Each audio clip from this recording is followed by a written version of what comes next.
Right, let's clear up the state of Chainlink and Oracle integration in the FPBE First Pimisur Bank El Morosa project, especially if you're developing, auditing, or just curious about the technical plumbing. First off, the big headline: there's no direct Chainlink integration in the current codebase or documentation. I've gone through the smart contracts, backend, and all the config, and there's not a single reference to Chainlink or any other Oracle service as of the latest updates post-July 2023. But here's where it gets interesting for anyone thinking about extensibility. The architecture is actually set up to support oracles in future. Let me break down why. The core of on-chain state changes, especially around the Pi network mining, lives in the smart contract AT. This is where the mining logic sits. For every user or miner, the system assigns a program-derived address that stores their mining state. Think last mining timestamp, frequency, and so on. When you fire off a mining operation from the app, the backend checks if you're eligible, then submits an on-chain instruction to mint tokens or update balances. All the logic, including time gating and error handling, is managed on-chain in that contract.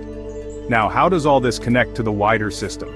The backend uses a Kong API gateway, a solid, flexible way to route requests and manage security.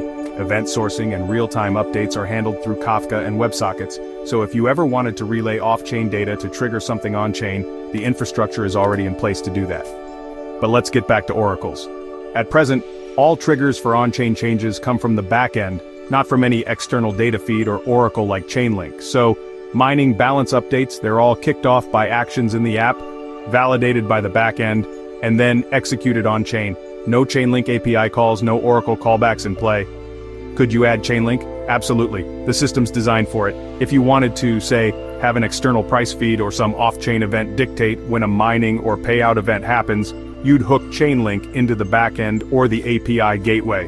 The Oracle would fetch the data, the backend would validate it, and then submit the corresponding on-chain instruction to the mining contract.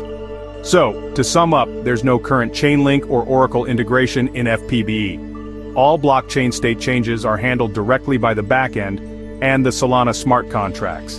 But the good news is, the architecture with Kong as an API gateway, Kafka for events, and containerized microservices is Oracle ready.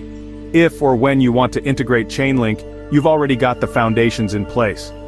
If you need a pattern or code template for integrating Chainlink, let me know in the comments. I'm happy to share a conceptual approach or starter code. That's your technical deep dive. If you found this useful, hit like and subscribe for more technical breakdowns, and I'll see you in the next one.